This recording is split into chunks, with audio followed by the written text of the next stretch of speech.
Hi, boys and girls. Yesterday in math, you worked on addition number stories.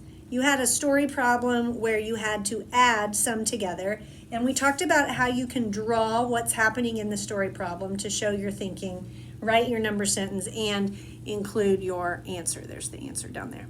So today we're going to talk about a subtraction number story and what those look like and how you need to show your work for those, okay? Once again, these show up on your math workbook pages all the time, but we don't always talk about how to draw and show what's happening, okay? How to represent it. So let me read you this story problem.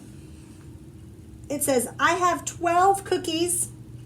I give 2 to my brother and 2 to my sister. How many do I have left? Well, first of all, you need to be able to read a story problem and know, is it a plus or an addition, or is it minus or a subtraction? You know, which one is it? Well, yesterday you learned that in addition number stories, they usually have a word at the end that says in all or all together. This one does not say that. This one says, how many do I have left? So whenever you see that, how many do I have left?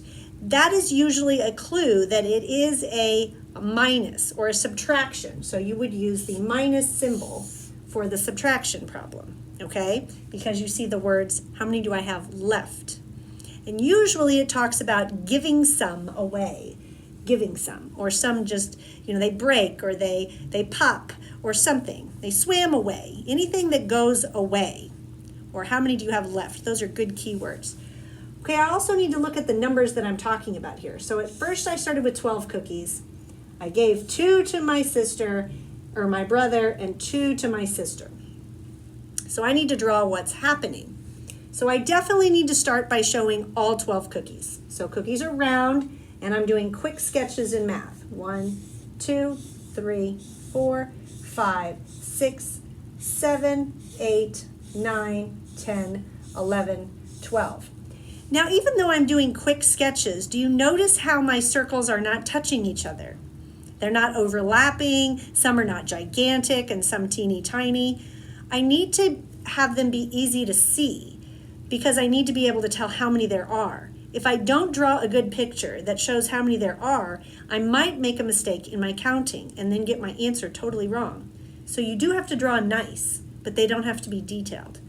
So let's double check. Do I have 12? 1, 2, 3, 4, 5, 6, 7, 8, 9, 10, 11, 12. Yes, I have 12. Well then, what happens next in the story? I gave 2 to my brother. So I'm going to cross those off to show that I had 12 and then 2 went away. Well then, I also gave 2 to my sister. So I'm actually going to use a different color to show that 2 more went away at a different time. Those are the first ones that went away. These are the second ones that went away. Because if I crossed them all off with one color, it would seem like I gave all 4 to my brother, right? So this kind of shows that 2 separate things happened. When you use different colors, it's helpful that way, okay? Or you could do something like circle these and write brother and circle these and write sister. Or put an S for sister and a B for brother so we knew where they went, right? Like I could do that right now. These 2 were for the brother. These 2 were for the sister, right? And this is what I have left. So let's write my number sentence. If it's subtraction, you start with the big number. So I started with 12. That's how many I had all together. I took away 2 for my brother first, and then I took away 2 more for my sister. How many does that equal? 1, 2, 3, 4, 5, 6, 7, 8. I have 8 cookies left. So that's my answer down here in the bottom. My answer is 8, but remember we talked about yesterday that it's good to talk about what are you talking about? 8 what? 8 brothers? 8 sisters? 8 hippopotamuses? No, we're talking about cookies, and so you need to make sure you label it with cookies. 8 cookies. Like that. Okay? So you are going to have a problem, just like you did yesterday, where you need to read the story problem, draw what's happening, write a number sentence, and show me the answer with a nice label. Okay?